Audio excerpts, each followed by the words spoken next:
For the ones who get going when the going gets tough. And the ones who know we're tougher together. For the Pathfinders breaking new ground. Grainger offers supplies and solutions for every industry, as well as fast access to experts and 24/7 customer support. Because we know you have people depending on you. So you can always depend on us. Call, click Grainger.com, or just stop by. Grainger, for the ones who get it done. This is your host, Tia. This is your host, Tia. Welcome back to another exciting episode of the Top 10. Live. Geek Vibes Nation. Geek Vibes Nation. Nation. The Top 10. The Top 10. The Top 10.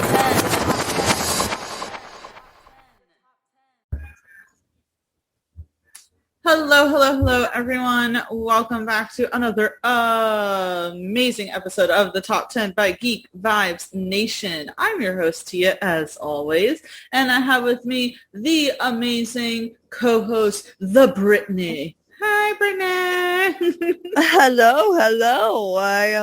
I am very ready for this podcast. I'm excited for this one. Well, I'm excited for all of them, but I'm particularly excited about this one, especially because I actually have the cats on me this time. They've been hiding, but you know what? They said, you know what? It's podcast time. They're ready to participate. That's what I like. And I'm also ready. I just took a sip of coffee by Bones Coffee Company. They're an affiliate of ours, so you know all that stuff, you know. Affiliate link down below. I'll post it. Anyway, I don't know what's going on with me tonight. But yes, we are here.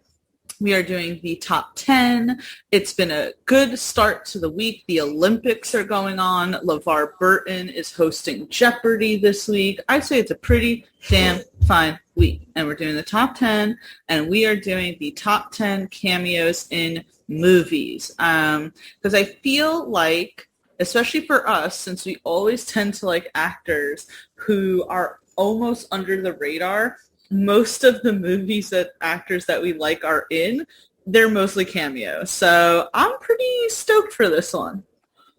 I'm excited. And also, I was going to say about the Olympics, I've been enjoying the TikToks of the Olympians running around and just being a mess. So I thought that was funny, is when they're like, yeah, they're like, we get together. One of them was upset because she didn't get her Powerade, and that's all she wanted this entire time, but instead it gave her, I think, like a water. Oh, I haven't seen those. I will admit I haven't watched a whole lot of Olympics yet this season. I watched some of the gymnastics, and As you should. Well, gymnastics honestly was always my favorite part of the Summer Olympics because I was in gymnastics when I was younger. So I guess just I gravitate more towards it. And just, you know, we have Simone Biles on the frickin' USA team, and she's just fucking rocks everything that she's in. So I'm excited. Gorgeous. I am excited, but also this Olympics, 2 sports have debuted, that one being skateboarding and one being surfing. So it is a year of firsts. I would say I didn't know. For some reason, I felt like surfing was already there, but I also felt like it wasn't there. I feel like it was always just meant to be there. Well, me too. Kelly told me that because I said, oh, did you see it was skateboarding's first year? And she's like, yeah, surfing too. And I sat there and said, wait, surfing wasn't in the Olympics? Maybe it was because all those surfing, like Disney movies growing up, we just automatically assume. By the way, I remember surfing Disney movies, or at least something surfing like kids movie, but I could not tell you the name of them. So really quick, what I think of is, remember when the Tarzan movie came out? They had there was a special, I forget if it was on the actual VHS tape or if I saw it later, maybe it was on TV, whatever, but it was supposed to be, say, the inspiration behind Tarzan, you know, how he's almost like surfing on the vines. And they said that they were inspired by surfers and skateboarders. like they were inspired to do the same sort of movements. They're like, let's be fun. Why not have Tarzan, essentially quote unquote grinding the tree branches as he's going and shit like that. And I was like, oh, that's so cool. I always thought about his feet being so rough. Well, I guess he's used to it all those years living out there. I know. I was always like, my toes, in between my toes, they're so tendies. Brittany, you have been doing that retching sound, and I gotta say, it is challenging. I have never. It's funny. It's like I do it a lot on stream, but you haven't aware of it. But you didn't always do that. We have been friends for like 6-7 years, and you have never done that. And then suddenly, I'm like watching your streams, and Twitch is just a bad influence. It's just a bad influence, apparently. It's because there's a thing. It's just like there's kind of like there's streamer lingo for stuff. And all started was I was watching this one guy named Yasha, and he always goes, disgusting. And he's like, disgusting, goes, puh. And he makes the retching noise. And I think that rubbed off on me, even though I'd been doing the retching noise. But also Aaron does it. But it's more like not a retch noise, more like a visceral reaction type noise, not really from like the gut, like a stomach thing. And I don't know. And Mario Kart makes me do that because I was struggling with Mario Kart. I was struggling, but I am going to beat you easy clap. I watched your stream yesterday, and I am very confident that you will not be able to beat me. Girl, it's so much different on the Switch. I'm telling you, it's different because then one of the guys that works has the original Mario Kart. And he said, you want to race me? And I was like, I haven't played forever. I beat him. Okay. It's just a different game. I'm going to bring out my N64 that I still have because I hoard consoles. And I will dust it off and plug it in, and we will play some motherfucking Mario Kart, and I will beat you. I'm going to dust off my winner's trophy then. Bitch. I did want to say also that I always knew Aaron was also a bad influence on you. Oh my god. You listen here. I know. Anyway, everyone, let's get into this top 10. Of course, we got to give a huge shout out to our friends over at Stranger Damies. As you guys know, Stranger Damies is a Dungeons and Dragons podcast from the main Damie family of podcasts. Anthony, Dan, Mark, all awesome guys. You can find them on Twitter and Instagram at Stranger Damies. They love what they do. They're on their second campaign. They have a shit ton of awesome podcasts. If you like D&D, check out Stranger Damies. If you like reviews of former shitty movies, then you can check out They Call This a Movie, which they are also a part of. They have a ton of awesome podcasts, so make sure that you check them all out. And I also wanted to give a really huge shout out also to our friends over at the Kinda Nerdy Girls. We had both KJ and Jonna from the Kinda Nerdy Girls on the top 10, a month ago or something. We did the top 10 Chris Evans roles. And I think that they're either in the middle of Christmas or they just ended Christmas, which is where they do 12 days of Chris Evans movies. So please make sure you check them out, Kind of Nerdy Girls. They're all on social media as well as YouTube and anywhere you can find your podcast. They're just awesome. And I was going to give one last shout out, and I can't remember it for the life of me right now. But yeah, make sure you check everyone out. We're awesome. Shout out to Lady. To my dog, of course. Shout out always to my dog. Of course. It's a given. Always. Can I tell you, by the way, this may be my over-paranoid, brain and everything, but I swear in the past few days, Paulie and I have encountered people who I get this strange feeling that they want to steal my dog. Tia. There was one kid who just, and obviously, all kids love dogs and they always want to meet Lady, but there was this one kid who was just asking too many questions. He was like, where'd you get her? Where you got, I don't know, he was just asking questions. And then today there was you asking all them questions? Yeah. Why you asking all them questions? And then this morning there was some lady who I was going into our favorite frickin' pizza shop. to get food for Paulie and I, and Paulie was outside with Lady. And, Paulie will take her off the leash sometimes so that she can, like, when he's waiting outside, so she could just roam. And this woman was like, looking around and something to the effect of going, oh, that's your dog? And he's like, yeah. And the lady was like, oh, because, I didn't know whose dog it was. I was going to, like, try and take her to get her some help or something like that. And Paulie's like, what the hell are you talking about? Like, this is my dog. And then lady kept looking inside because obviously she was looking at me.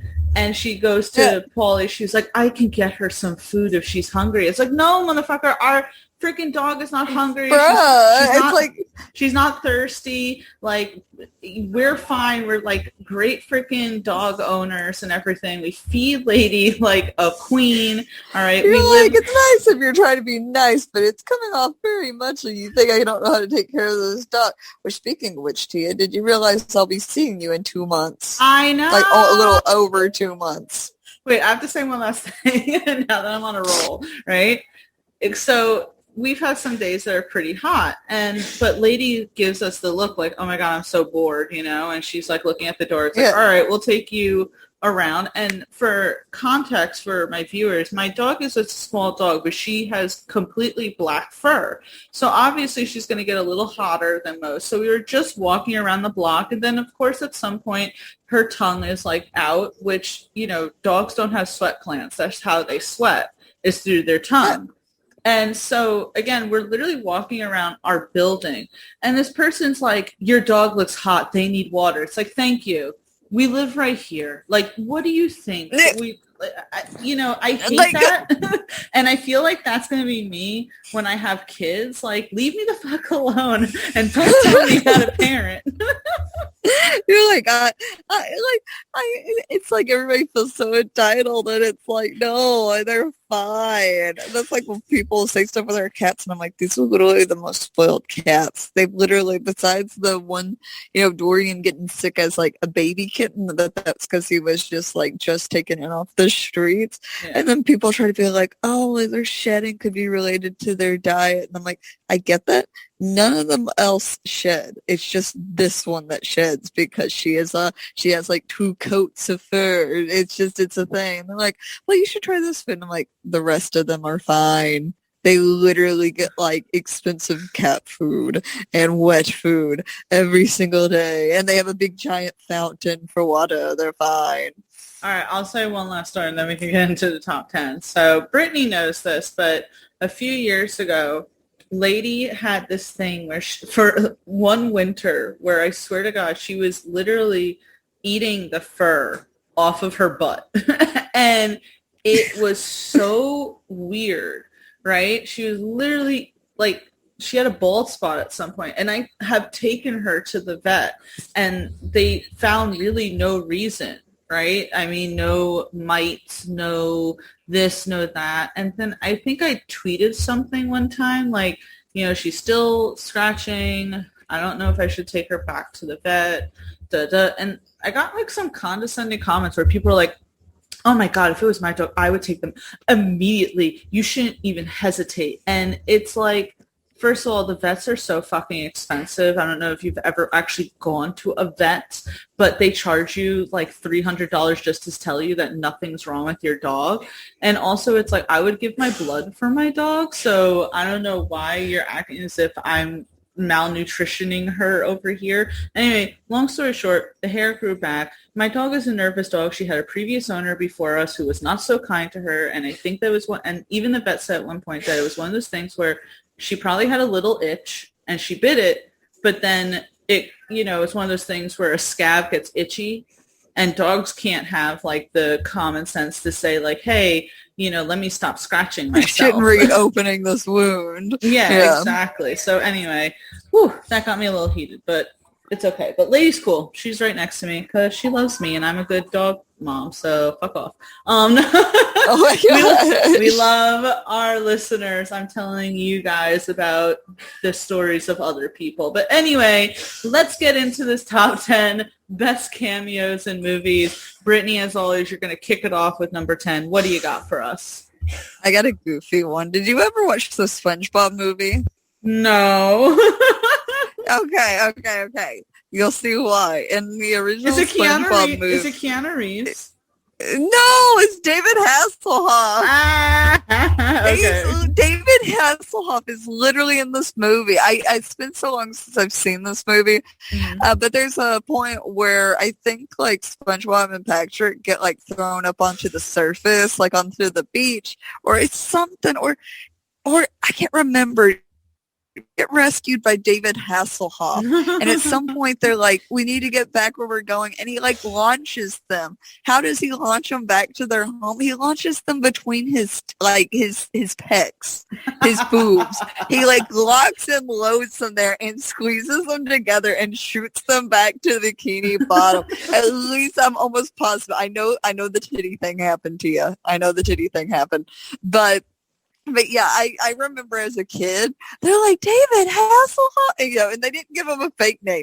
He was legitimately David Hasselhoff. I think he was wearing a Speedo. No, was he wearing Speedo shorts? He was wearing one, but it was very reminiscent of like his Baywatch days. And I just remember seeing that as a kid and being like, this is the most ridiculous shit I've ever seen, but I'm living for it because, you never had any live action people besides, the times that you would have, Patchy the Pirate, I think was his name. Yeah. I remember you didn't really get to like grow up watching SpongeBob. Yes, I did. Hang on. I grew up watching SpongeBob. Dad hated SpongeBob. Yeah, just because he hated it didn't mean that I wasn't watching it. No, I didn't know. I had one friend that wasn't allowed to watch SpongeBob, so I couldn't remember if it were you. He just didn't understand. He was like, why is this so popular? It's about a sponge. We love that sponge. You take that back. That's great. I mean, who doesn't love David Hasselhoff? I mean, Knight Rider, Baywatch. I mean, he was there when they took down the Berlin Wall. I mean, he's the Hoff. Don't hassle the Hoff, Tia. Don't hassle the Hoff. I think that's the saying. I think that's his like one of his catchphrases where it's like, "Don't hassle the Hoff." Don't hassle the Hoff. Did you know that he's like huge in Germany? Like, yes, he's like a big. I think was he big there first or was he big here first? But yeah, he's fluent in German and everything. I actually think he is German. I mean, his last name's Hasselhoff, so I don't know. It says on his Wikipedia is an American actor, singer, X, Y, and Z. I wonder if it's one of those things where he's like got popular here, but just like super huge in Germany, and he was just like, shit, if that's where like, my freaking fan base is, why not, lean into it, right? Isn't it crazy that still the Berlin Wall being torn down is like actually in like recent human like memory? Do you want to know how I learned about it? It wasn't in history class. It was.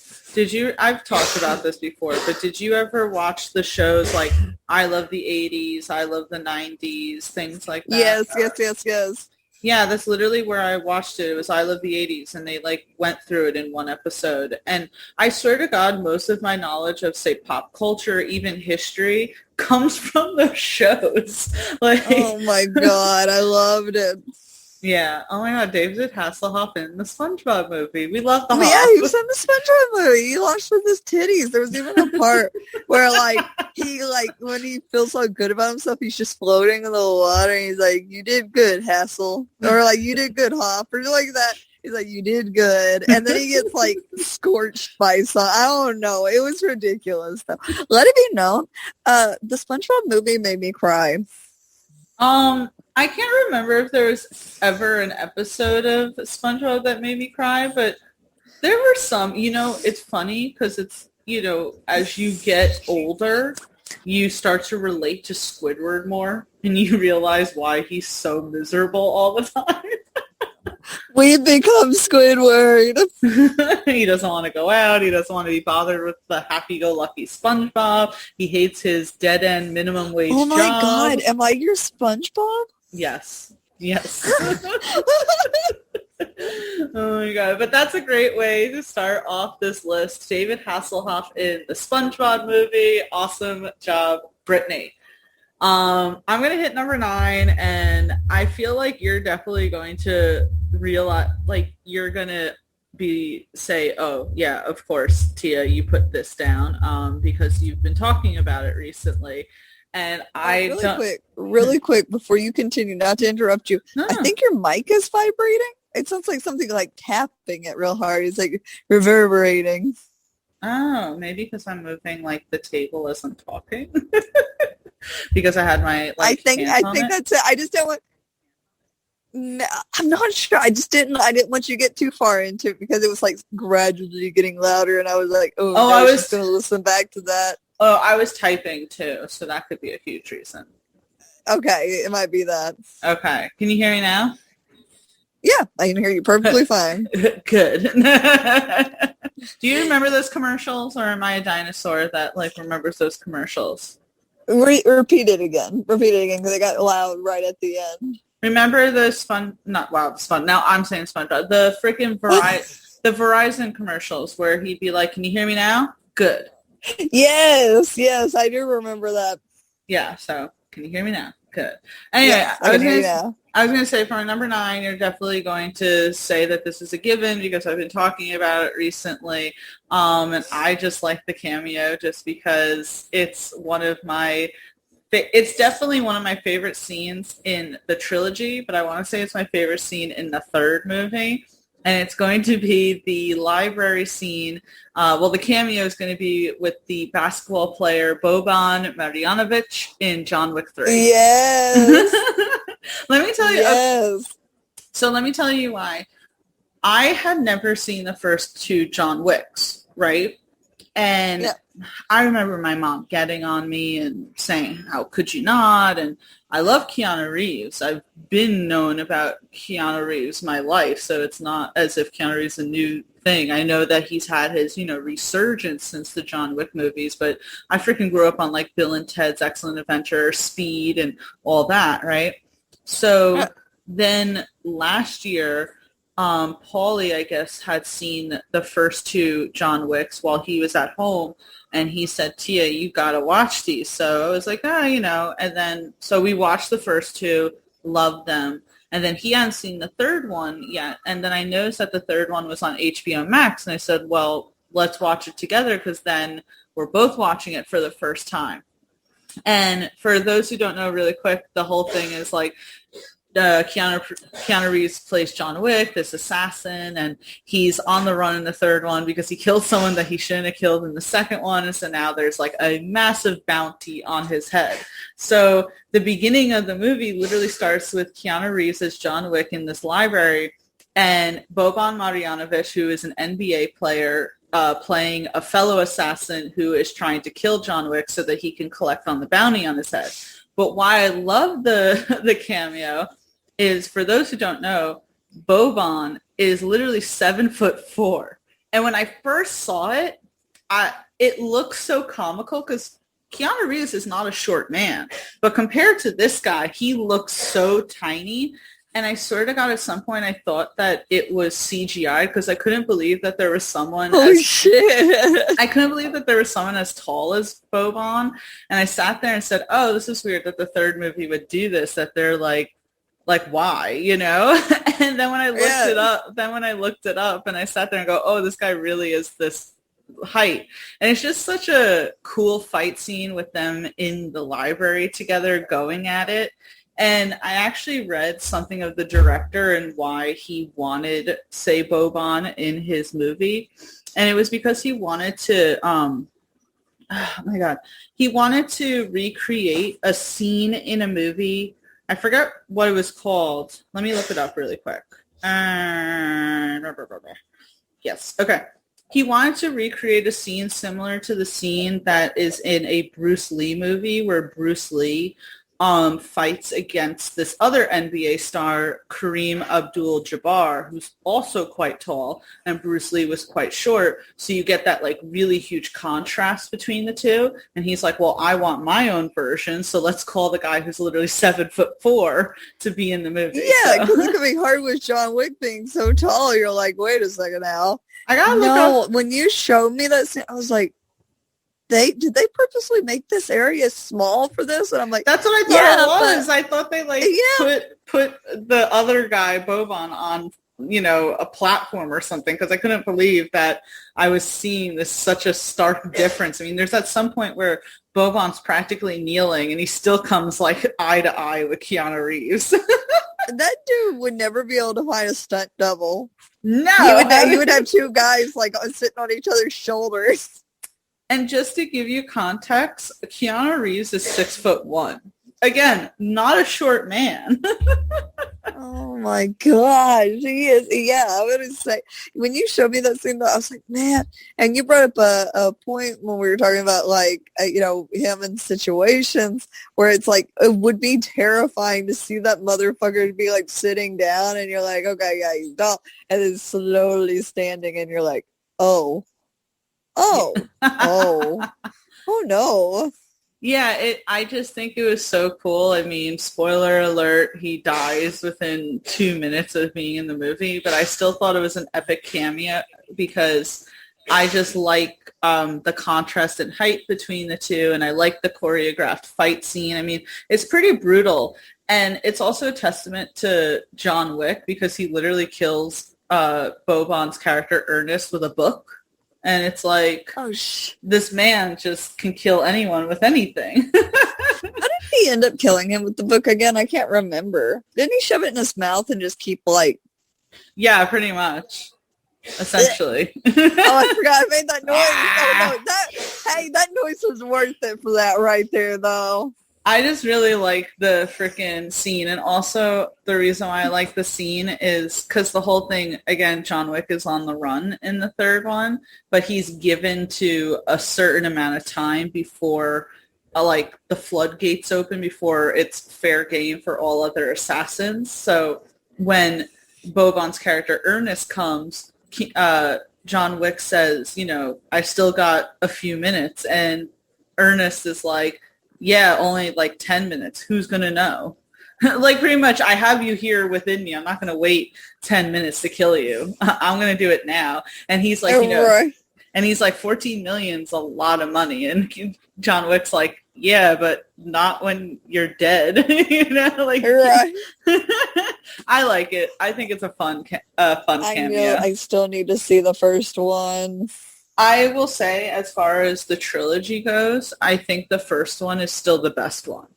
They're all good, but I like the first one the best because it's so self-contained. It's just a story about a guy who lost his wife, and he's grieving, and, he did a lot of bad things before he's met his wife, but he hung up, his guns, essentially, and then he gets hurt, like, again, spoiler, it's been years, but the dog that his now deceased wife gave him gets killed.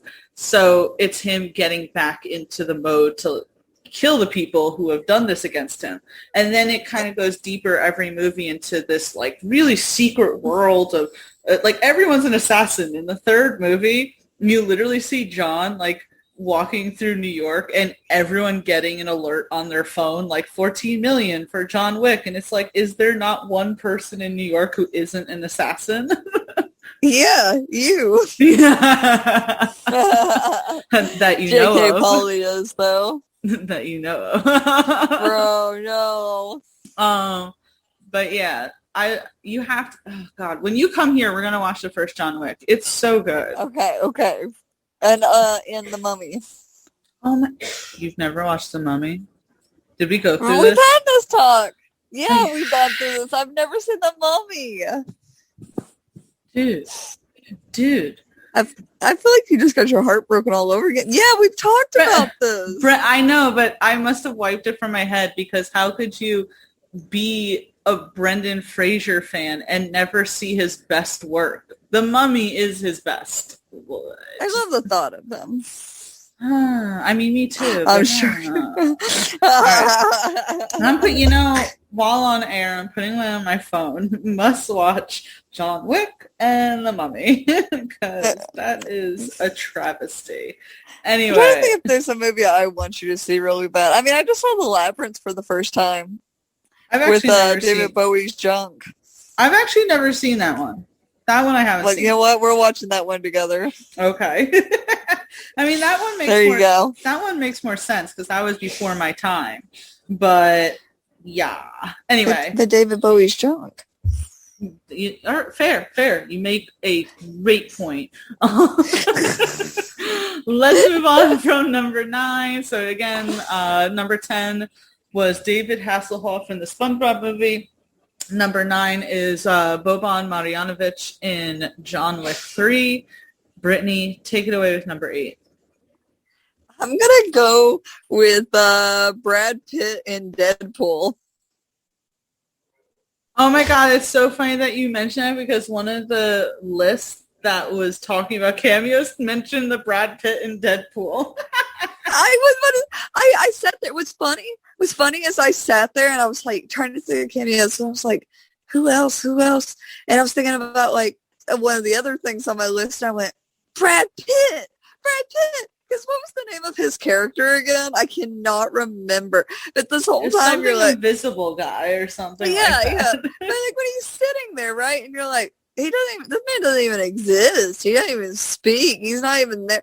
And there was no mention. There was no nothing. Because everybody was like, well, I think there was like an inkling because maybe somebody had saw Brad Pitt on there. And you go this whole movie and you're like, okay, but what about Invisible Guy? Because remember his freaking parachute, I think even was like, it looked like it was kind of just flopping through the air or something when they like went out there. I was like, man, this is even real. And then he hits the freaking like electricity pole, and then suddenly you see Brad Pitt because the electricity made it possible to see him, I guess because he's dead, spoiler. And when I saw that, I was like, oh my God, that was perfect. I mean, you couldn't have planned that better. Like, it was such a little thing, such a 5-second thing. But, and I tell you that the freaking theater went insane when they saw Brad Pitt on the electricity pole. We were dying. By the way, his character was called Vanisher, and I thought it was really funny because at first I thought that character just wasn't there. When Deadpool was reviewing him, I said, wouldn't it be funny if just literally no one was there and he was just talking to air because you can't see him, but then you see, as you said, essentially the parachute floating in air, and when it's zapped, it's like, oh my God, it's Brad Pitt. Like, how the hell did that work out? It makes me want to rewatch that movie just to like think about like, he was actually there, kind of. It was a perfect cameo. It's the perfect definition of a cameo, a high and by. It was so surprising. You know what sucks though? I wasn't surprised because I had heard the rumors that Brad Pitt was in it. They're like, oh, he plays the invisible guy. So I feel like I anticipated it, but it still was great nonetheless. It was just it took me so far off guard because I was like, there's no way that that's actually someone. And when it was, I was like, Brad Pitt. It took half the budget just to hire him for that 5-second cameo. It was him and who else was in it that was and Josh Brolin. I mean, him and Ryan Reynolds. So they had to have been the 3 highest paid. They made $5 off that movie. Worth it. I love Deadpool too. It doesn't get enough praise as it deserves. What's funny is I watched Deadpool so many times I can't watch it anymore because half the movie is just like going through the freaking like past and setting up the backstory and oh my god. But it's a great movie. There's only so many times I can watch the freaking like origin story before I'm like, fuck. So I think that's why I like the second one so much because it was just pure action hilariousness, besides the whole thing with Vanessa. No, I agree because that's always been my criticism of Deadpool 1. It's like the first time, obviously, you like getting that origin story. But then, as you said, you sit there and you're like, all right, let's get back to the freaking movie. Because he literally stops it in the middle of an action scene to go back. And it's like, I need you to fast forward so I can get to the actual meat of it. So in Deadpool 2, it's like, he's Deadpool. All right, let's get to the hilariousness. Let's get to it. And as you said, it sucks about the Vanessa thing, but I loved the Josh Brolin, and I loved the introduction. Cable was so good. I loved Cable. I loved the introduction of Domino. I loved all of it. Oh my god, don't make me hit a kick again. The best thing though about the first movie was Francis. Your name is Francis. Ajax, like the dishwashing, like the dish cleaning. Can I tell you? There was a period of time where, because Cindy and I saw the first Deadpool, and we saw the second Deadpool. There was a period of time after we saw the first Deadpool that we would randomly text each other going, "Where's Francis? Where's Francis? Where's Francis?" Oh my gosh. It was so good. Oh man, no, I love that though. That's great. Brad Pitt in Deadpool 2. We definitely got to get Brad Pitt in another like superhero movie. I don't know who he'd play, but he's Brad Pitt. I think he's hard to hold down for like a constant movie. He doesn't seem like someone that likes to do like movies that last more than one movie. Yeah, that is true. I mean, some actors are like that, and I mean, that's their prerogative. But definitely if you're in a Marvel movie, you got to expect to be there for the long haul, unless you're a villain, because then they kill you off. Unless you're Loki, and then you get your own show. Yeah, exactly. Loki did nothing wrong. I'm still laughing over my friend watching the Black Widow movie, and then suddenly Natasha's grave, and he was like, "The fuck up what?" Because he had never seen a Marvel movie. No, okay, really quick and spoiler alert. Actually, not really spoiler alert. If you're a Marvel fan and you watch the movies, you know Natasha died in Endgame.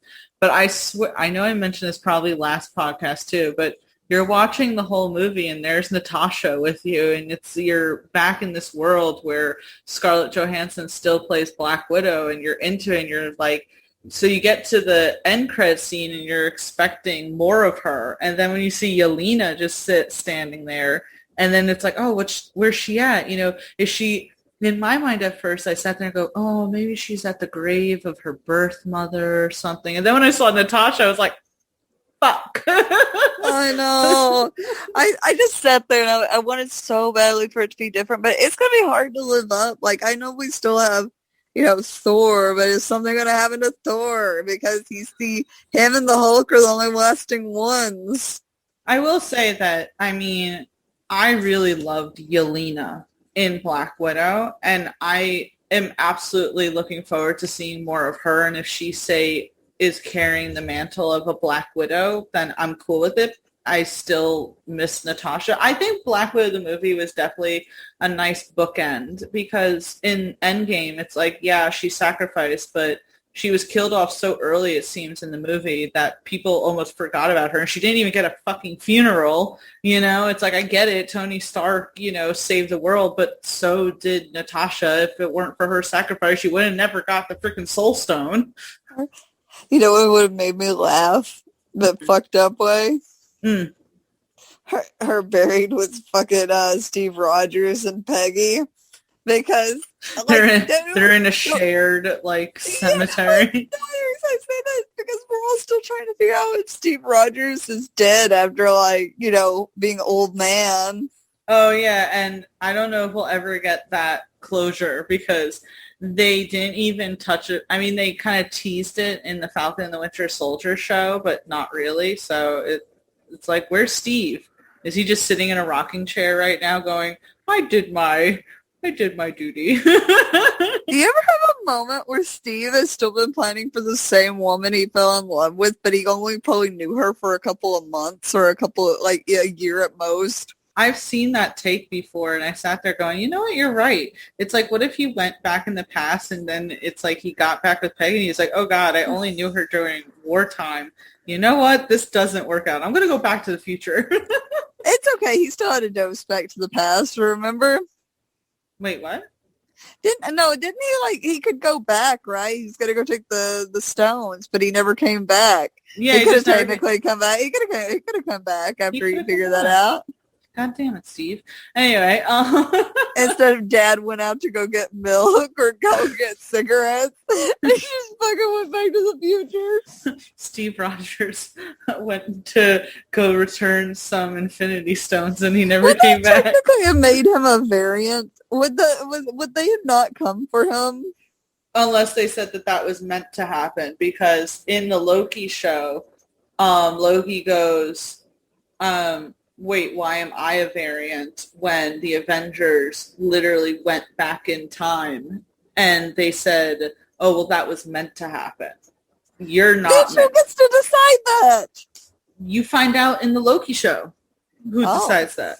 So, just saying. Oh, okay. I'll leave it at that. Okay. But anyway, great Brad Pitt in Deadpool 2. I'm going to get the next one. Since we're on a Marvel kick, I'm going to do Nick Fury in Iron Man 1. Oh, hell yeah. That's a good one. Because, that started everything. First of all, the first Iron Man started everything. And then as a refresher for those, since it's been so long, Iron Man 1 had the end credit scene, and it was Tony in his home, and there's Samuel L. Jackson, and he goes, I want to talk to you about the Avengers Initiative. And that, my friends, is history. Did you not have that moment when you saw that where you were like, because when I was young, when I was like, who the fuck is Nick Fury? But all the comic book guys were like, oh my God, it's Nick Fury. And I was like, who? Yeah. Huh? I know that sometimes we talk about these on podcasts, and Jawan says that he remembers watching, and he's like, oh, they're doing it. They're doing it. They're doing the Avengers. And it's, as you said, I was watching it going, oh, look, it's Samuel L. Jackson, because I knew who he was, but I didn't know who he was playing. And I was like, oh, that's cool, though. Samuel Jackson's going to be in it. Right? I think that's what we all sat there. We were like, well, that's awesome. Good for him. Good for him. He's in here. I don't know who he is or what he does, but he's here. Good for him. I think the significance increases as now we're, 12 years in, and so we look back at it now and go, wow, that was huge. I mean, that was really 12 years in. Yeah, the first Iron Man 1, or maybe we're 13 years in, because Iron Man 1 came out in 2008. Wait, 2008. I was 18. I was 14. When I was a young boy. When I was a young warthog. I brought that up because there's a meme going around with Wilson Fisk from Daredevil, because he's had several scenes where he starts it off going, when I was a young boy. You're like, stop telling us about your childhood. No one cares. It's really depressing, Wilson Fisk. Yeah, right?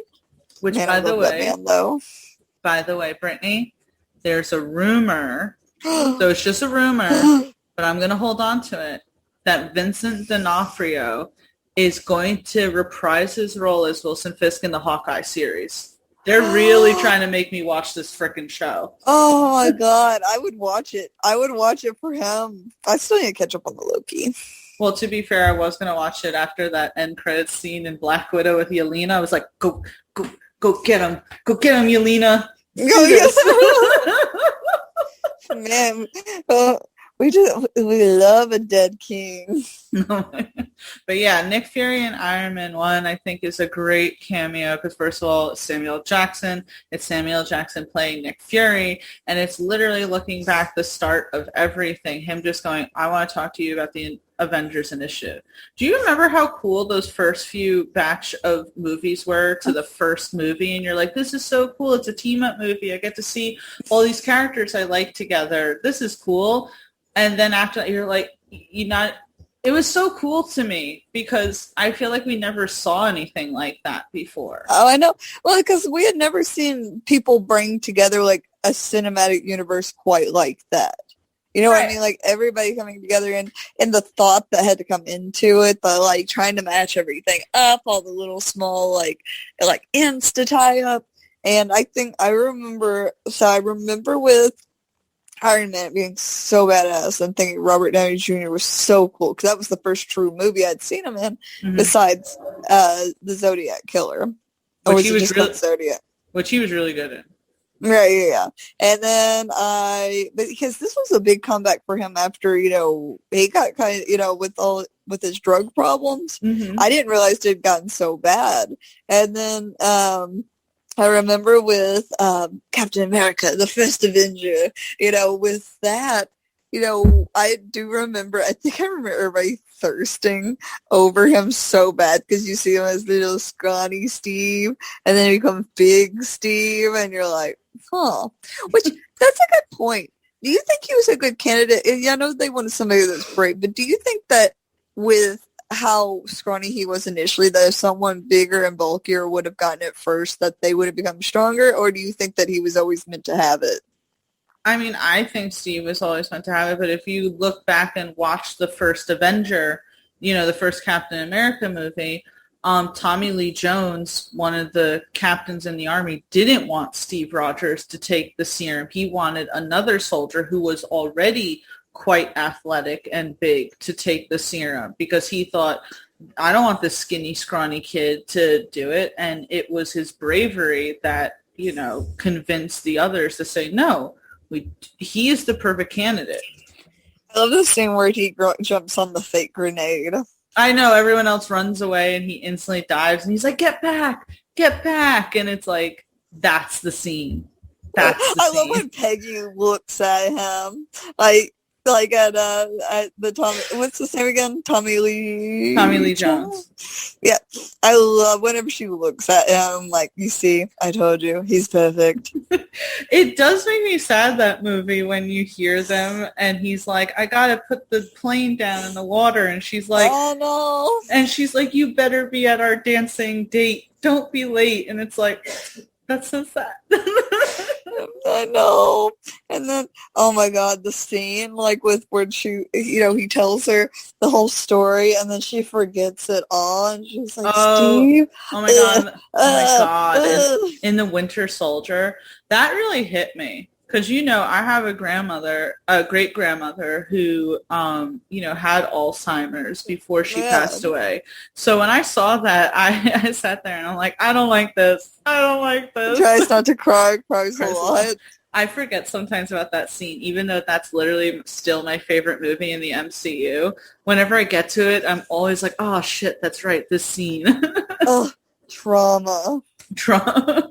But yeah, so number 7 is Nick Fury in Iron Man 1. Brittany, let's go on to number 6. What do you got for us? Well, since we're here, I was going to do Matt Damon as Loki in Thor Ragnarok. I didn't even think about that. That's perfect. I had no idea it was him. He was so pasty. Because he had that thick, like, white makeup on his face. And I was like, who is? And he does well enough that there's a ton of people that are like, that's not Matt Damon. Because you're thinking of, like, Matt Damon, being the big bulked out guy. Not, I'm pretending to be Loki in, like, this Shakespearean-esque play. And, which I'm going to double dip. I'm going to go ahead with the Hemsworth brother. What's his name? I'm trying to think. I think it's Luke Hemsworth. I think it is Luke, because I wanted to say Luca. But yeah, Luke Hemsworth. And then, one, having him as Thor was great. Yeah. Absolutely great. Especially with, being a Hemsworth brother. Because I was like, man, he kind of pulls off the Thor look, but this still looks like very cheesy, very corny. And then we have fucking Loki as like Matt Damon as Loki. I laughed so hard at that scene because you could see everybody starting to pick up on it in the crowd, where they're like, "What is that? Who I think it is?" And it's like, "Yep, that's exactly who you think it is." I thought that cameo was perfect. You getting that? That's another thing I forget sometimes. I mean, Matt Damon's in a Marvel movie. I think that's so cool. Yeah, I love that whole thing where they do the reenactment from Thor: The Dark World, and it's Matt Damon as Loki and Luke Hemsworth as Thor. It's so perfect. And the fact that then they got, oh God, I forget the actor's name, the guy from Jurassic Park and Peaky Blinders to play Odin. Oh. That little scene is so perfect. We don't talk about Campbell. No, that scene's so perfect. Matt Damon's hilarious as Loki, because remember they redid the scene where Luke Hemsworth as Thor's like, "I'll tell father what you did," and Matt Damon as Loki's like, "I didn't do it for him, I did it for you," or something like that. Oh my gosh! Which you just reminded me. You just brought back a memory of me and my friend Rebecca really love the guy that played Campbell. I can't think of his name. Yeah, I'm gonna look it up now because it's gonna bother me. I'm awful with him. I'm always like, I love that actor, and I'm like, what the fuck was their name? No, we laugh so hard because we're like, he's not allowed to be hot and then make him that bad, because now I gotta feel fucked up for liking him, and he does awful shit, but he's such a good actor, and he's very much a silver fox. Yeah, so it's Sam Neill, and I agree, yes. 100%. He's been, I mean, for me, I was first introduced to him in the Jurassic Park movies. He plays the main character, and I loved him in that. So, yeah. He also, did you know, by the way, it's so random, Sam Neill, he does a lot of, like, narration for science videos. I feel like I knew that, but I feel like I didn't know that. Yeah. He's got a great voice for it. Well, that's what I was saying. There was one time we were watching it, and Paulie, I think, was like, that's the guy from Jurassic Park. And I didn't realize that at first because Sam Neill is from New Zealand. And in the Jurassic Park movies, he has an American accent. He does it really well. So I was like, oh, yeah. I said, what are you talking about? That guy doesn't sound like him. And then, oh. And then wasn't he Irish or something in the, was he Irish? No, I thought that he was playing an English person in Peaky Blinders. I couldn't remember, because I know that, like, the one that Tommy falls in love with had a, fake being Irish for a while, and that's what I was trying to remember. Sam Neill has a huge filmography. Jesus Christ, I keep scrolling. He was making that money. He was making that money. Good for him, man. Good for him. Good for him. Matt Damon in Ragnarok is a great cameo. I, first of all, just love Ragnarok in general. That's one of my favorite movies in the MCU. Still to this day, I can watch that and I laugh and I cry and I think the fights are epic and it's the best Thor we've ever gotten. So Thor Ragnarok always has a huge place in my heart in the Marvel universe. And I want to say really quick that whatchamacallit. Oh, apparently Matt Damon, Sam Neill, and Luke Hemsworth are coming back for the fourth Thor and reprising their roles. How cool is that? Who is? The fake Loki, fake Thor, and fake Odin. Are they really? What are they going to do? I guess they're playing the same characters. Fake Loki and fake Thor? Yeah, maybe for another play. Maybe there's another play that they're going to put on. They are Thespians. They're experienced actors. I love it. I love it too. So Matt Damon and Ragnarok, fantastic. Let's go to number 5. I'm going to take a break from the Marvel universe and talk about a cameo that I really love, and I'm sure that you'll be like, Tia, what? I mean, who cares? But for me, I love this cameo. So I feel like I know the answer, and we've talked about this already, but I'm going to ask again. Have you ever seen The Wedding Singer? No. I'm sorry. It's so disappointing. I am a disappointment. Don't remind me. All right, I feel like I've given you background before, but I'm going to give you background again. And also for the listeners who've never seen The Wedding Singer. Wedding Singer is one of Adam Sandler's best movies back when he was still good in movies. Sorry, just saying it as it is. And the quick recap is Adam Sandler plays literally, as the title of the movie is called, The Wedding Singer. And he's supposed to be performing at the wedding. Right now at Mattress Firm, upgrade your sleep and save up to $400 on our best brands. Plus, get a free adjustable base with qualifying Sealy purchase. Or get a $300 instant gift when you shop Tempur-Pedic, the #1 rated mattress in America. Our sleep experts have over 200 hours of training. And with our low price guarantee, you can rest assured you'll get the best bed at the best price. Only at Mattress Firm. Offer valid with qualifying purchase. Restrictions apply. Valid at participating locations only. For offer details, visit mattressfirm.com/sale.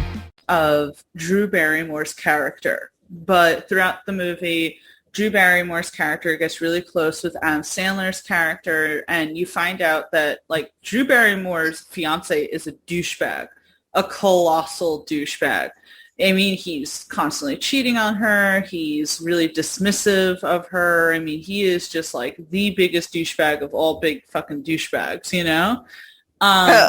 But so throughout the movie, there's a clear connection between Adam Sandler and Drew Barrymore, but Adam Sandler does kind of fuck it up at some point. So anyway, there's a scene where Adam Sandler is on a plane because he is going to go to Las Vegas to try and stop the wedding because he realizes how much he loves, you know, it's an older movie. Obviously it's kind of cheesy like that, but he's going to try and stop the wedding because he realizes he fucked up and he loves her and he doesn't want her to get married to this colossal douchebag.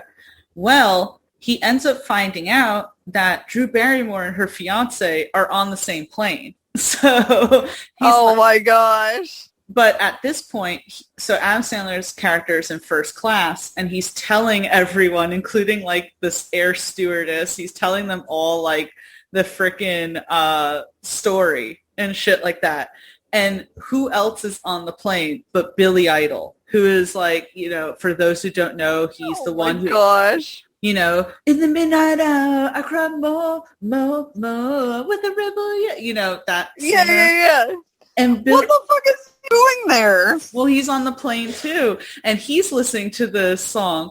I mean, he's listening to the story, and he's like, "We gotta get her back for you, mate." He's like, "We're gonna help you. You know, you can't let her." Oh my god! He's like, "You can't let her get married to that douchebag." So at some point, Adam Sandler literally starts singing because he has a guitar to Drew Barrymore, and she's obviously loving it. And her fiance's like, "I'm gonna kick your ass," and he tries to get in the way. He tries to get to Adam Sandler, but Billy Idol literally blocks him, and he's like, no. And the guy's like, "You get out of the way, Billy Idol." And this literal dude in one of the seats stands up and goes, "You don't talk that way to Billy Idol." So that's a very long story of why I love Billy Idol's cameo in The Wedding Singer. Oh my god. Is that on our list now, Tia? Oh, we have to... I love The Wedding Singer. As much as I hate rom-coms, I love this movie just because there's so many iconic scenes in it. Tia says that, but then she's like, "I love When Harry Met Sally." I love When Harry Met Sally. And then what's another romantic comedy that you love? Yeah, don't lie to me, bitch. I don't like romantic comedy. Yeah, shut the fuck up. I love in The Wedding Singer, there's this scene because Drew Barrymore's character's name is Julia, and her fiance's last name is Gulia. So there's Julia. And so there's at some point where she's sitting in front of the mirror with her wedding dress on, and she's like, "Hi, my name is Julia Gulia," and she starts crying, and then she sits there, and I forget Adam Sandler's character's last name, but she literally is like, "Hi, I'm Julia," and says his last name, and she starts like smiling and feeling like better about it and everything, and you're like, they love each other. Let me see what his last name was. Let's see. I forget what it is now, apparently. Let me look. It's Robbie Hart. Yeah, she's like, "Hi, I'm Julia Hart," and and then she's just like loving that and shit like that. So, I don't know. I love The Wedding Singer so much. It's such I a love fun... his mullet. Oh, it's because it takes place in the 80s, so it's so 80s, like completely 80s. They're talking at some point about their freaking non-skip like record player. I feel like what he needs to come back, Adam Sandler. They just need to do like a Happy Gilmore too. Oh my God, I loved Happy Gilmore. I loved Happy Gilmore. It was so good. Yeah, back then, Adam Sandler was kind of playing similar roles. Like, how in Happy Gilmore he plays the guy who, sometimes he yells and he's a little rough around the edges, but he loves his, grandma, and he's actually this really nice guy who can't stand to see women, hurt by their douchebag boyfriends. He plays a similar character in The Wedding Singer. He, teaches singing lessons to this elderly woman, and she pays him in meatballs.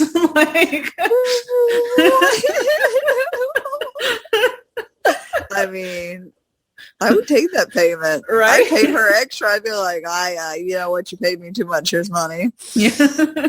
So anyway, Billy Idol in The Wedding Singer is my favorite cameo in that movie. It's just so good. And it's funny because that movie does have a few cameos from, say, back in the day.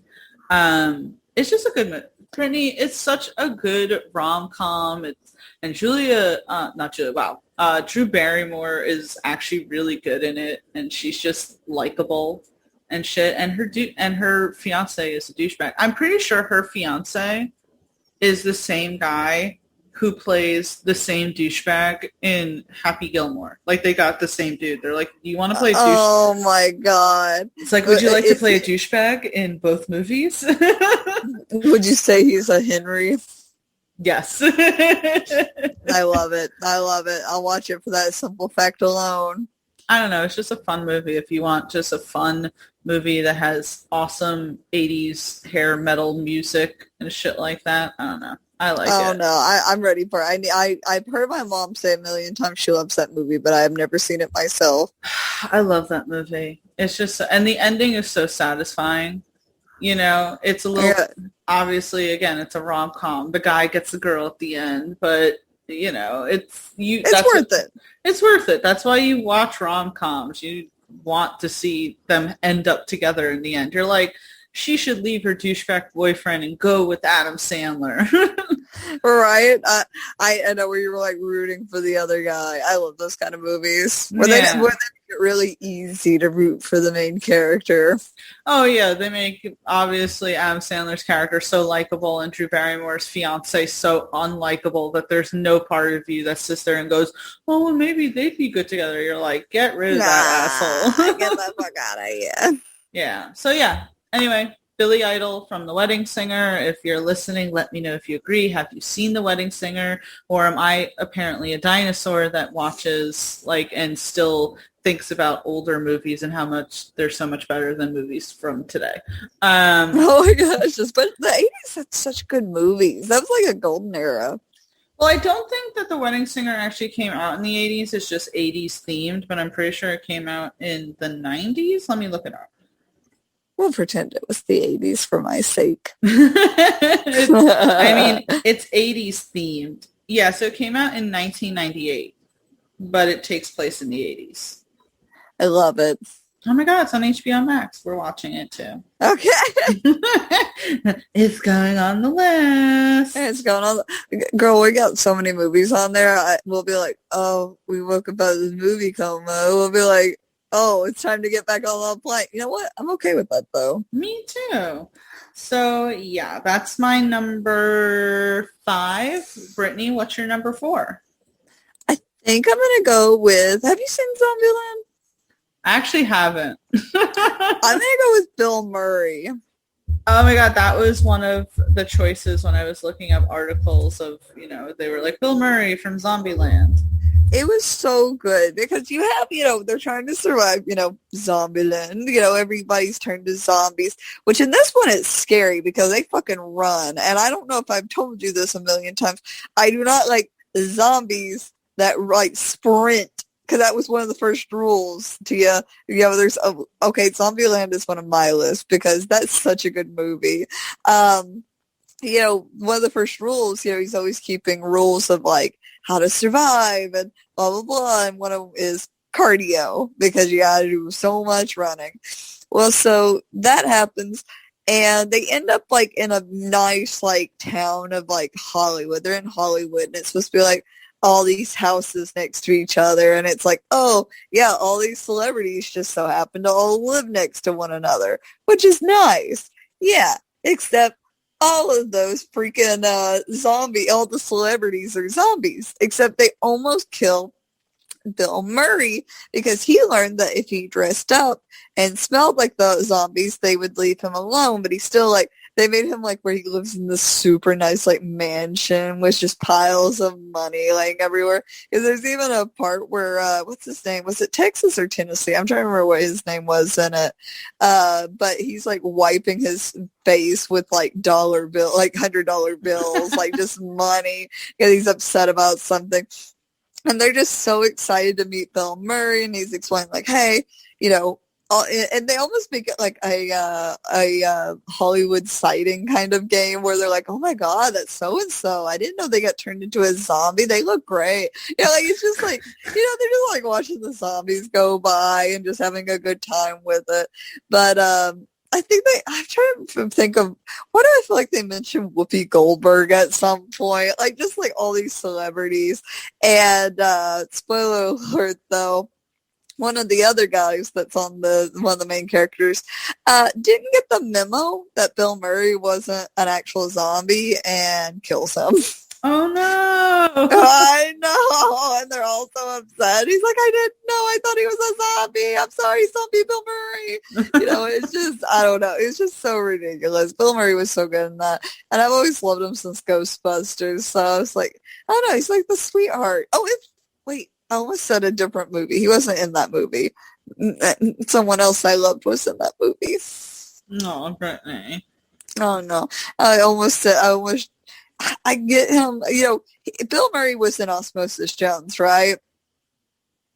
I mean, was he? Because they're all animated, so I can't remember. No, there's a human character, and I'm pretty sure, let me look. Osmosis Jones, the human was... Oh, who was he? Yeah, Bill Murray. Oh, okay. One of the only humans said it, but I almost said Flubber, but that was Robin Williams. I loved Flubber. I loved Flubber too. That was a good time. But yeah, I'm going with Bill Murray. Bill Murray is great in everything that he's in. Did you ever watch Space Jam, the original? Yes. Okay. Oh my Definitely. God. I almost thought you were going to say no for a second. I said, no, I need to end this podcast now. I wouldn't do that to you. I loved him even in Space Jam. He had no right to play on that basketball team, but he did it, and he was good. He did it. He did it. He did his best. That was a good one. I should have said that. But no, I was reading some other posts where people had done compilations on cameos in movies, and definitely people agree that Bill Murray's cameo in Zombieland deserves to be on the list. I want to watch Zombieland just because it looks fun, and people kind of put it up there as far as zombie movies. And yes, fuck the zombies that run. That's why 28 Days Later always freaked me out. but you know, We need to watch that again. and and I like Woody Harrelson, but I just sometimes can't get behind Jesse Eisenberg, and considering I know. and it's not even the Lex Luthor thing. I just in general just don't like his brand of movies. And so that just kind of puts me off, and the fact that he's essentially the main character in it, and just like, I normally don't like him and stuff either. He was tolerable in this one. He was tolerable. Fearful about when you're like, they're a person. I'm like, yeah, I'm sure you're a nice person. I just don't like you in movies. It's not affecting him. He's probably still living in his nice ass place and shit like that. He It's wiping his tears with money like in Zombieland. That reminds me of, I thought this was so funny. This actress, I forget her name, but she's the girl from Precious. Have you ever seen the movie Precious? Yes, I haven't seen it, but I know what you're talking about. That was big news back then. That was a crazy movie. I saw it incredibly emotionally impactful. She did a fantastic job. Mariah Carey did a fantastic job, but Monique did a great job. That's one of the movies though that I feel like I can only watch once because it was so emotionally draining, because everything that this poor girl has to go through in her life. I mean, it's absolutely horrific. But anyway, people were criticizing the actress for her weight. And she had this comment where someone was like, "Oh my God, how does that make you feel?" And she's like, "Oh my God, I'm crying my tears with $100 bills as I'm taking my private jet to my freaking mansion in Maui or some shit like that." Right. And I just thought that was the perfect response to something like that. I know. Because what else do you do in that situation but just try to stick it through them? It's like, okay, fine. You're have some criticisms. Cool, thanks. Thanks for giving me more attention. Yeah, so again, me saying that I'm not the biggest fan of Jesse Eisenberg doesn't affect his life. He's still Jesse Eisenberg, making money. That is true. That is very much true. Yeah, right? You know what I'm saying? But I do want to watch Zombieland because I like Woody Harrelson. I've come to realize throughout the years that he is a great fucking actor. I'm going to say, I love him, and there's somebody else I liked that used to be really popular. I'm sure she's still popular. She was in this, what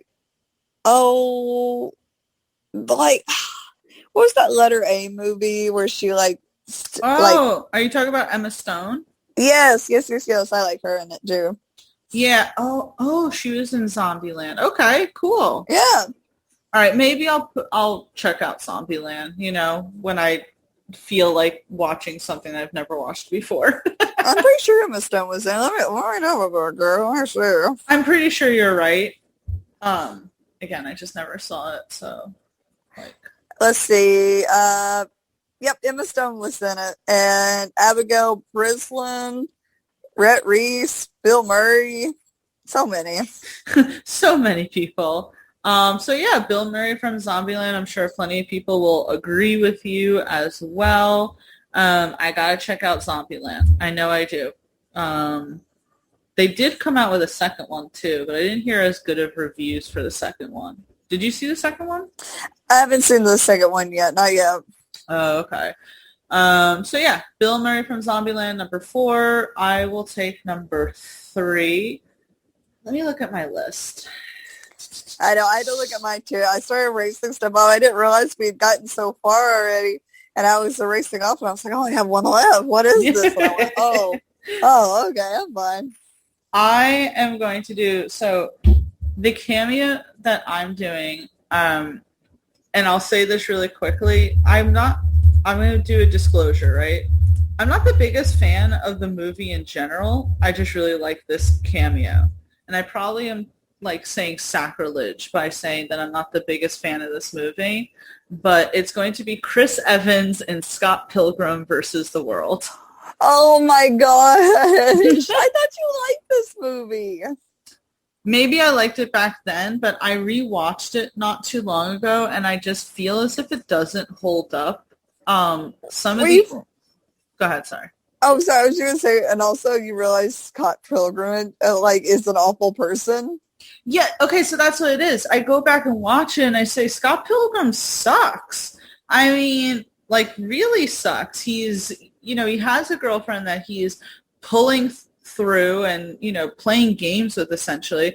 Meanwhile, he's, obsessing over this girl, Ramona, and shit like that, but really not even knowing truly who she even is, just having this, like, weird stalkerish crush.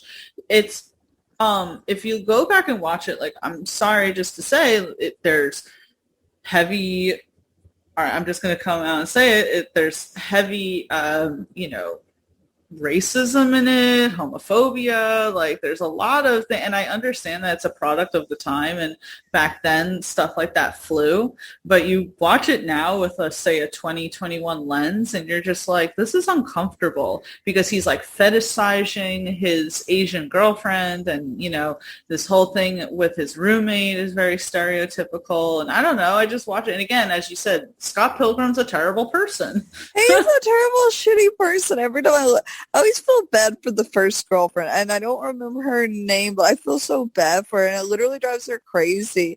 And like, there's even a part, I think, where Ramona is like, do you not see, like, basically what you do to people? And he looks at, like, the ex-girlfriend and how just distraught she looks, and he just didn't care.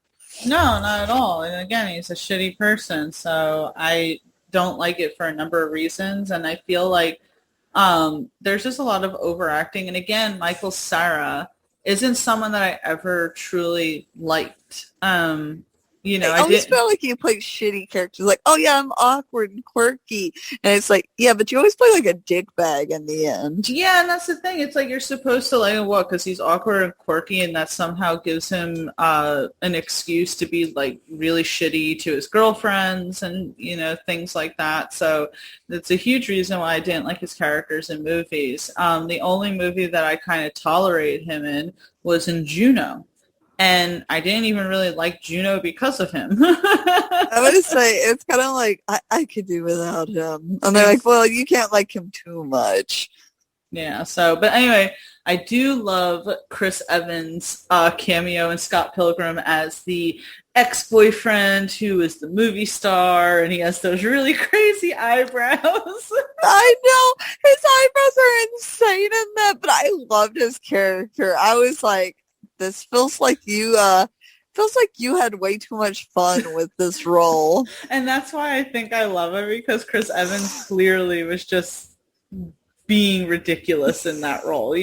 We've seen him play funny roles, and especially in Not Another Teen Movie, but in this he's just playing such an over-exaggerated character that I just thought was hilarious, and I kind of was rooting for him. I was just like, fuck Scott Pilgrim. I want him to win. And you're like, I'm gonna get paid to do what? And you're gonna and you're gonna pay me how much to do what? And it's like, act like a crazy movie star and have big eyebrows. It's like, I will do that for free at that point. I just think it's hilarious. I thought his cameo was so funny. He was definitely my favorite, I guess, opponent that Scott Pilgrim had to go up against. And you're like, please win, please. You know what I never understood in the movie, by the way? What? Is he, like, killing the exes? Cause yeah, I want to know that, too. I feel like that's a very good point. Because I feel like that's something that's glossed over. It's like, oh, you must defeat the exes, and I understand it's supposed to be kind of video game-ish, but I'm also sitting there going, is that another reason why Scott Pilgrim's a terrible person? He's literally committing mass murder. I would say that, and by the way, why did that one girl hate him? The other girl? Which one? That one of the main girls. Played by Aubrey Plaza. Is that who you're talking about? I think so. Oh my God, those eyebrows, Tia. I just said chin strap. The chin strap. That's why I think that role is so funny, because they sat there and said, okay, it's Chris Evans. How do we make him look crazy?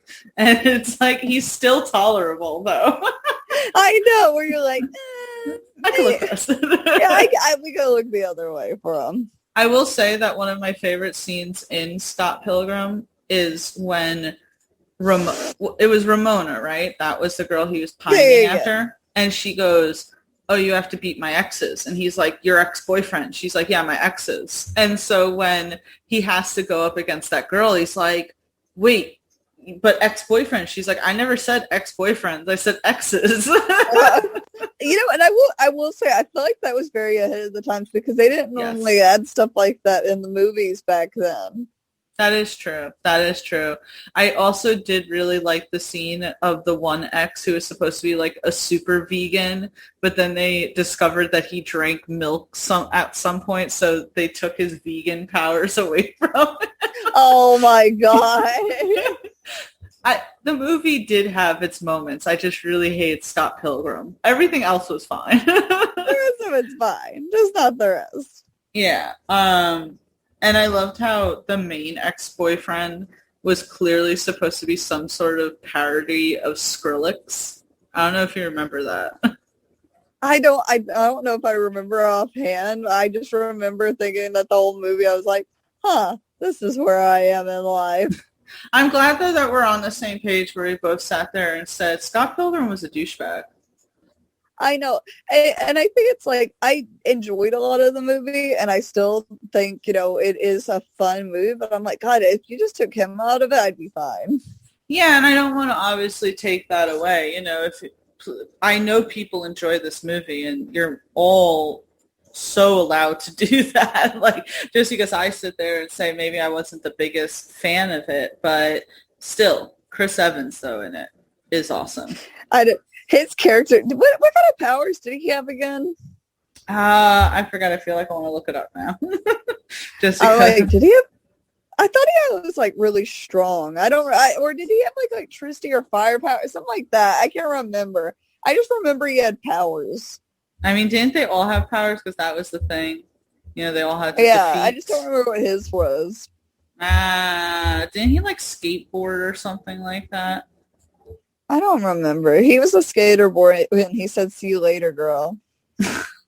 Is it funny? Because, my boyfriend Paulie has gotten back into skating the past few months. And I'm literally sitting there singing, he was a skater boy. She said, see you later, boy. He went and then. He wasn't good enough. Avril Lavigne makes her comeuppance again and everything. She was like, someone's skateboarding. It's my time to shine. It's my time to shine. What's funny is like, I do feel that with Aaron and everything. I always want to sing that at him. And I'm like, no, must resist. I will say, I'm not afraid to say it. I loved Avril Lavigne back in the day. I did too. Yeah. Is Avril Lavigne the one that they say is dead? Oh my God, there was like a huge thing where they're like, we can tell, blah, blah, blah. And when they pointed out, I'm like, people age, right? I mean, she was, 18 when she first came out? It's like, yeah, her facial features are going to change as she gets older. What the hell? No, it must be a conspiracy. That was like, I did think it was really funny, the conspiracy when He Who Shall Not Be Named was in office like last year or so. And they thought that his wife, Melania, was like, there was a stunt double out there. I don't know. Did you see that? That's hilarious. Yeah, there was this whole conspiracy that's like, that's not really Melania. It's someone else. Oh, my God. You know what? I'm here for it. I have to send it to you. I thought it was like so funny. But anyway, yeah. So sorry, by the way, if everyone can hear my dog whining. Someone's letting off fireworks, and that, of course, is every dog's kryptonite. I always feel so bad for dogs whenever they do. Like, because I don't remember our cats freaking out this year, but it definitely happens. At first, when we first moved in, and there were fireworks, the cats would just go running and shit like that. But now they're not even fazed because for some reason in this area, people let off fireworks constantly. I know.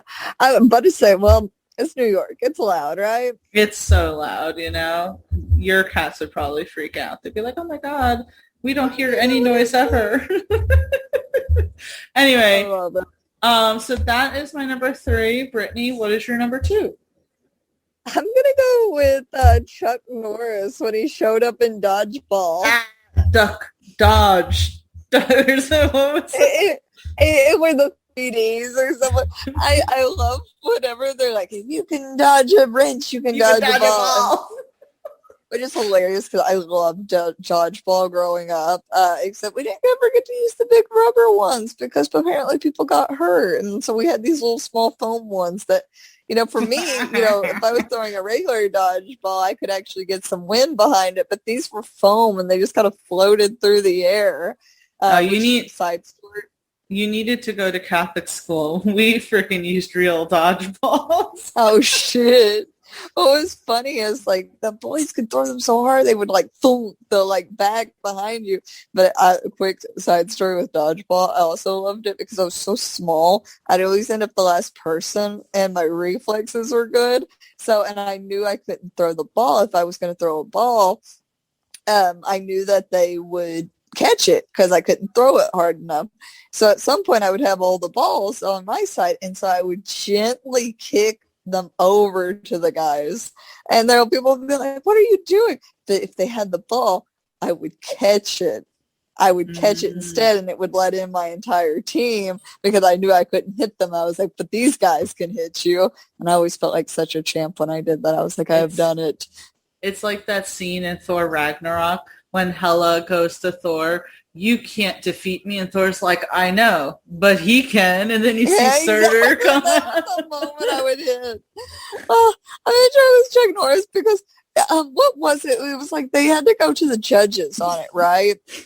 He was the deciding judge, and he decided against Ben Stiller's character.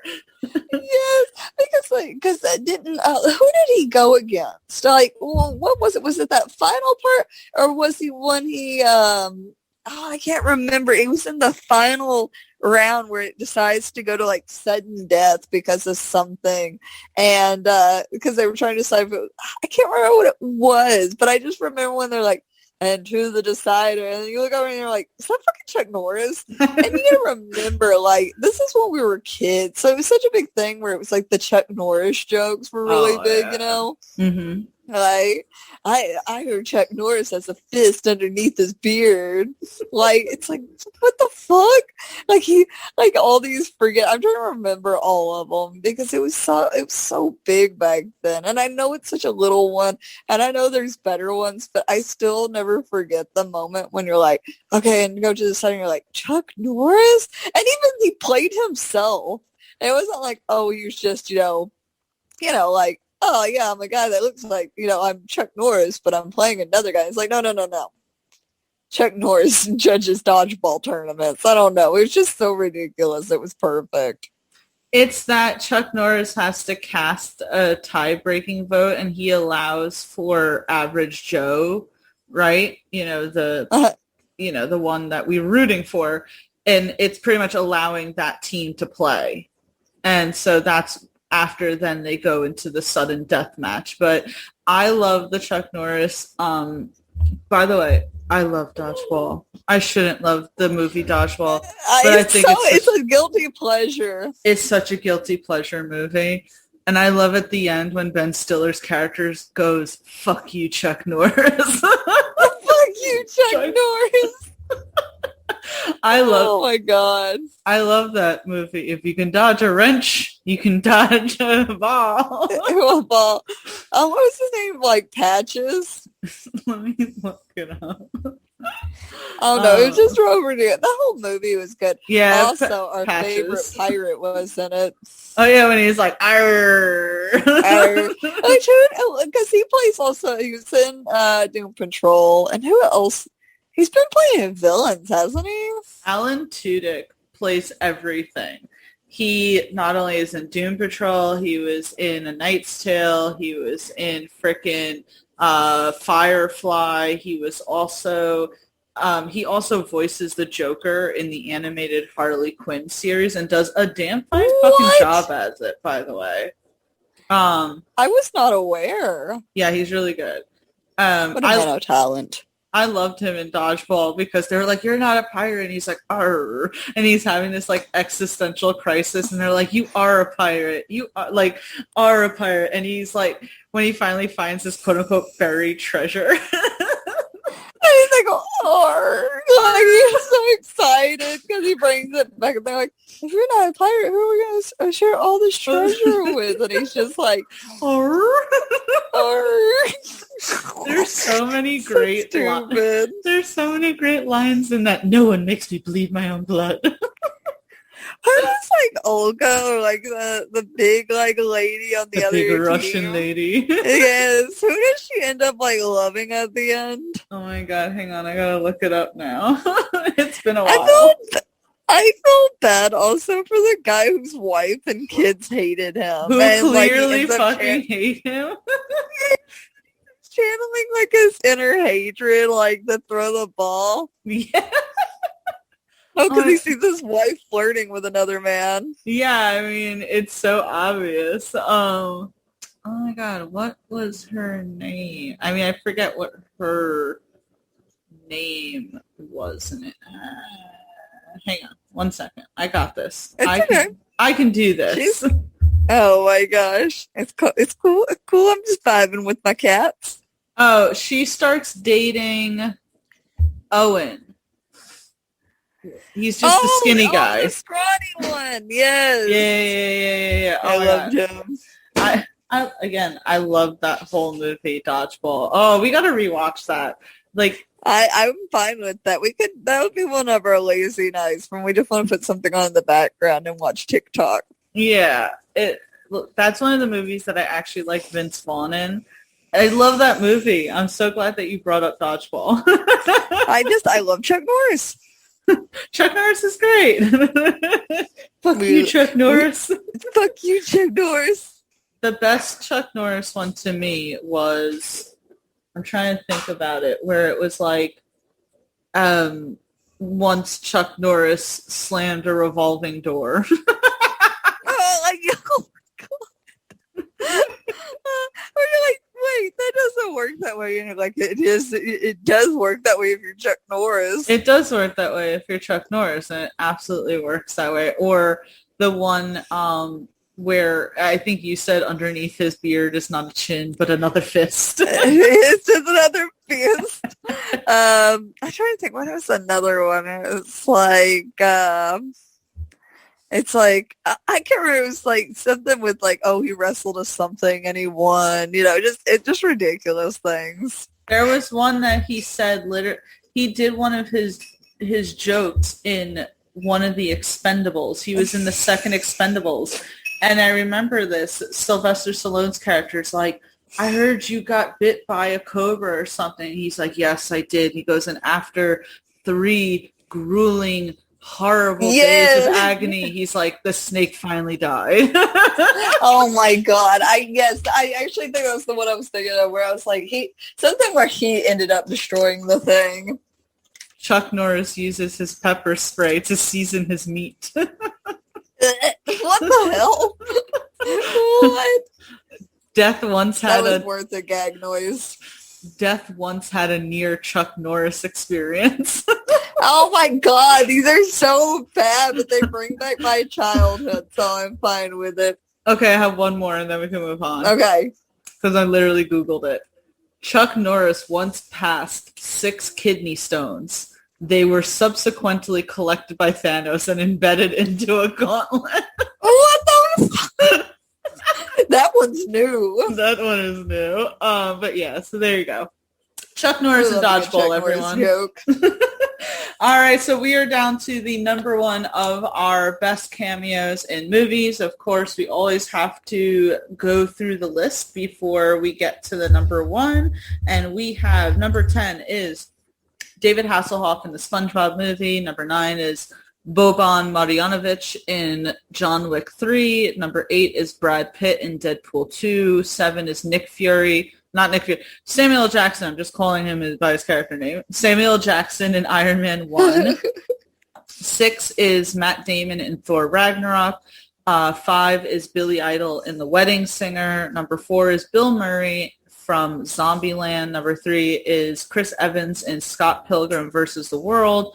2 is Chuck Norris in Dodgeball. And number 1, I felt like I had to put this on.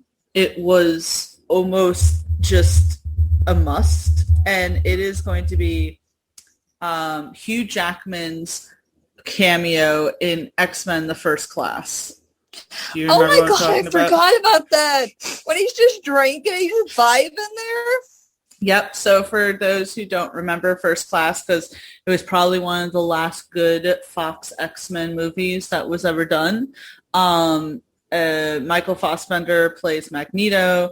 James McAvoy is playing Professor X, but obviously younger. And they've just discussed, they got their powers. They just met up and they're like, we need to assemble a team of our own of other like-abilitied individuals. And they're going around, they're recruiting people, and they walk into a bar to find Wolverine just vibing at a bar, drinking, smoking a cigar because, he's old as fuck, so he exists always. And I think they didn't even get 2 words out before he's like, go fuck yourself. Oh my god, I love that. I was like, oh my god, Logan? And I was like, oh, he's in it? And it's like, no. He ain't gonna do shit. Yeah, because they were recruiting people, and they were like, oh, okay. And it's like, no, Which, I thought that Dark Phoenix was so bad, but Magneto brought it back for me. I mean, as long as he was there, it was fine. I mean, he's always good in everything. I just think it's so funny because, as you said, you're like, yeah, we get to see Wolverine team up, and it's like, no, which leads me to believe that this is not the first time he's been trying, like, people have tried to recruit him for something, and he's just sitting there going, go fuck yourself. It's so perfect. Left alone and try to get drunk, even though isn't it said that he can't really get drunk because he's so constantly refreshing. Is that Wolverine or is that Steve Rogers? Because I remember Steve Rogers can't get drunk. I think it's both. Let me see. I'm gonna look it up. But anyway, I just thought that was so great. It was so the epitome of Wolverine. I mean, just a simple line: "Go fuck yourself." And that's him. It was perfect. And I sat there and I was looking and I said to myself, I have to put this as number 1 on this cameo list because it was the best cameo. It's literally 2 seconds, but it's so iconic. And it's one of the best Hugh Jackman Wolverine moments in the Fox universe. It was amazing. Did you find out, by the way? Yes, sorry. That's what I was trying to read as you were doing that. Logan is revealed his healing factor processes alcohol nearly as quickly as he can drink it with a bottle of whiskey, only getting him tipsy for seconds. It seems Wolverine is capable of getting drunk, but only for an extremely short amount of time unless he has a constant supply of alcohol. That sucks. Right? Because, he was drinking beer. I guess he just likes it for the taste. I guess so, but that's hilarious. He's just like... I love that he's from the Civil War era. That's what I'm saying. He's so old that it was funny that you have the young versions of Magneto and Professor X, and they're still able to just go try to recruit Wolverine, which is hilarious thinking how in the future Wolverine does end up working with them while working with Professor X. I will say, those movies are all over the place, though, because, in Dark Phoenix, right, Wolverine's not into that at all, and he loves Jean Grey, right? Mm-hmm. But in this, have you seen the Dark Phoenix? No, because I heard it was literally a dumpster fire, and from the trailers, it looked like they were just Do you remember X-Men The Last Stand, the third one? I mean, it looked like the same story. To me, they did the Dark Phoenix story. Anytime they add the Dark Phoenix, I hate it. Every time. It's never done well. Well, in this, spoiler alert, they killed Mystique. Yeah, I heard that. I do know some of those things. Yeah. And I'm like, okay. And then Jean Grey's dead at the end, and you're like, okay. And the only thing that brought it back for me a little bit is Beast, he ends up, he was in love with Mystique, and he ends up like going to Magneto for help, and Magneto and them just kind of joining their like mutual that they both loved her, and now she's dead, so now they have to bring down Jean Grey. Oh jeez. Oh jeez. No, at least Magneto's hot. Well, yeah, that was. I'm gonna go rewatch that scene where. Did you not think that was the most clever shit when Mystique injects that guard? Which, by the way, I think that guard was Benny. Yes, he was. Yeah, the one that gets injected and gets like the metal liquid put through his veins, so that when because Magneto senses it, and I'm like, oh no. That was in the second one when Ian McKellen was playing Magneto. He could get it. Yes, he could. What's your thoughts? Yeah, I want to say that. Okay, so I obviously saw the original trilogy, right? I saw the original X-Men trilogy, and I liked them for as corny as they were back then. I mean, there's the nostalgic factor there. I saw Wolverine Origins, which was awful. So awful. It's amazing that they continued after that. But Hugh Jackman, of course, was good in it. And thank God they gave Ryan Reynolds a chance to play a real Deadpool. Obviously saw Deadpool 1 and 2, saw Logan, which made me cry like a little bitch. And I saw First Class. And First Class was the last one I saw. I never saw The Wolverine because I heard that was a dumpster fire. And then I never saw Days of Future Past, which I did hear was good, but I never saw Days of Future Past. I never saw Apocalypse. I never saw Dark Phoenix, and I didn't get to see New Mutants, which I was excited to go see New Mutants, but then I heard from online that was a dumpster fire, even though I'm not going to base that. I haven't gotten a chance to watch it. Sorry, that was a long-winded No, and I explanation. haven't seen it either, and I was obsessed with trying to see it because I thought it looked so good at first, and then I saw more trailers, and I was like, eh. There was one trailer that showed, and I sat there and said, this looks good. Everyone is naysaying for no reason. And I really liked the girl who was playing Magic in it, Anya Taylor-Joy, because she was in The Queen's Gambit, which is such a fucking good show. But, yeah, people just said it was all over the place. And, there was a ton of reshoots, and it just seemed disconnected. But that's why Fox lost, essentially, because they couldn't get their shit together. God. All right, so before we wrap up today, obviously, right, I do have a question for you now that we're on the subject of Wolverine. Do you think they should, when Disney introduces the X-Men, right, do you think that they should bring Hugh Jackman back, or do you think it's time for a new Wolverine? If Hugh Jackman wanted to come back and he was completely happy playing the role, I'd be all for it. If he's tired of it, bring in Pablo Schreiber. Yeah. Oh, that's a good one. Although I will say, I know he's too tall. I was going to say, as much, and I've heard this from a lot of people who are like, listen, Hugh Jackman did play the perfect Wolverine. We could not have asked for a better Wolverine. But if you are going to redo it, you should be a little bit more comic book accurate, because Wolverine was quite a short man in the comics. And Hugh Jackman. Go with Danny DeVito. Jackman's 6'5", and I think Pablo Schreiber is the same exact height. It's fine. Okay, we're bringing Danny DeVito. It's fine. Listen, I love Danny DeVito, but I don't know. You don't think you can pull it off? You can't tell if I'm joking. I can't tell if you're joking or not. I'm just fucking around. Because I love Danny DeVito, and I'm like, I don't want to be rude or anything. No. But I do love Danny DeVito. I mean, I do. That's why I'm like, I don't want to talk bad about Danny DeVito. I just don't think he played a good Wolverine. I felt like he was taller in Matilda. He could have been. I think he just shrunk with age. My mom's shorter than me now, which makes me laugh. I mean, Danny DeVito because she's always been taller than me. Danny DeVito has a really big personality. He does. I love him. He's the trash man. I'm gonna say really quick though that whatchamacallit, what was I gonna say? I think that it is time for a different Wolverine because I think Logan was just such a good goodbye to him that I don't want that to kind of be messed up by bringing him back. I know. My thing that killed me was that Xavier was the one that was the reason why all the X-Men were gone. Oh, but that's why Logan killed me. Not only was Xavier the reason why all the X-Men were gone, but freaking Wolverine is the one who kills Professor X. Don't you remember that? I know, because it wasn't any like Logan. I'm like, oh, my heart. And he's like, we're at the beach and everything. It's like,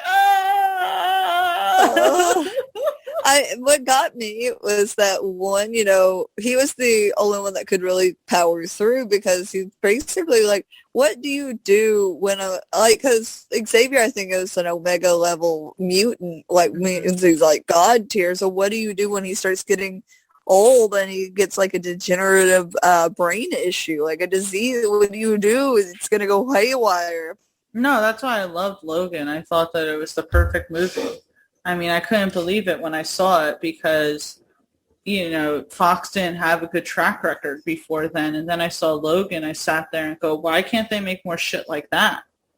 It was a masterpiece. Mwah, chef's kiss. I do think so. At the end when Laura goes, there's no more guns in the valley. And I'm like, Can you say too, because that movie is so dear to you? What'd you say? Wasn't that Western so dear to you? Not that Western in particular, but I do actually love Westerns. But I will say really quick that I really would like most of the Fox people to get recast. I mean, obviously bring Ryan Reynolds as Deadpool, which they are doing. But I would also love to see the actress who played, X-23 come back because she has such great potential.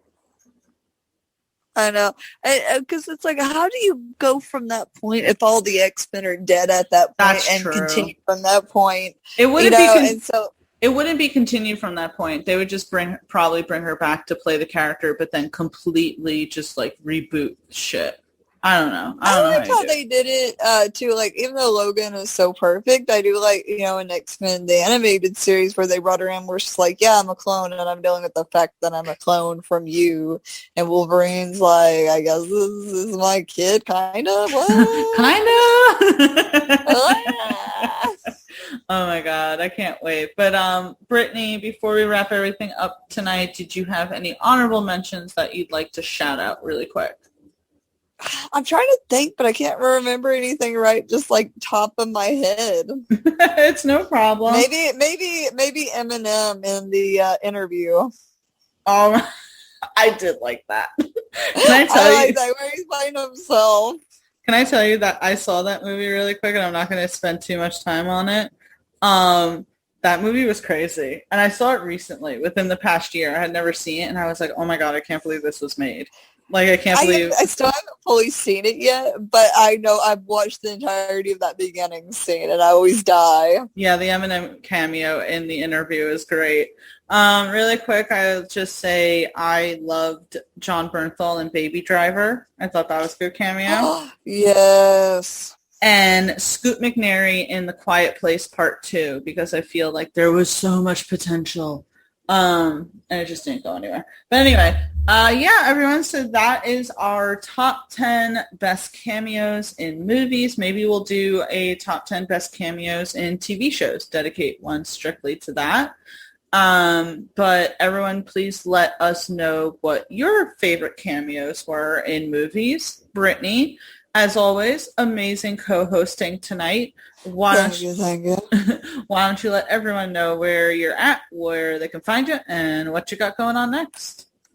Gonna say you can always find me on Twitch at Itty Bitty Brit. I've been playing a lot of Mario Kart, which is why I've been doing noise that Tia hates so much, because that game does that to me. I've also been playing Pokemon Unite, been playing some scary games, did drunk art drawing. It was beautiful, and by beautiful, it was a disaster, a beautiful disaster. I've just been having a lot of fun with it. Pokemon Unite is very addicting. I'm probably about to go play that after we get off the podcast. Yeah. And it's been amazing. And if you want to follow me at Twitter, it'll be ittybitty_Brit0. Everyone, please make sure that you check out Brittany's stuff. She's a very dedicated streamer who spends lots of her time trying to entertain you all, even though she sucks at Mario Kart. Listen, and I will bitch. be here. But please make sure that you follow her. As for me, as I said, geek5snation.com has links to all of our social media. Please make sure that you are following us. Please make sure that you are subscribed to our YouTube channel, which is Geek Vibes Podcast. Also, make sure you turn on the notification bell. I'm pretty sure YouTube does this thing. If you don't have like 1 million subscribers, it just doesn't want to promote your stuff. So just turn on the notification bell because we're always putting out things. I have a lot of interviews coming up this week. And if you feel like following me on my personal accounts, I'm on Twitter and Instagram, TC. So that's, TC_Stark. And so we will see you on the next Top 10. Until then, everyone, stay awesome. Bye. Bye, guys.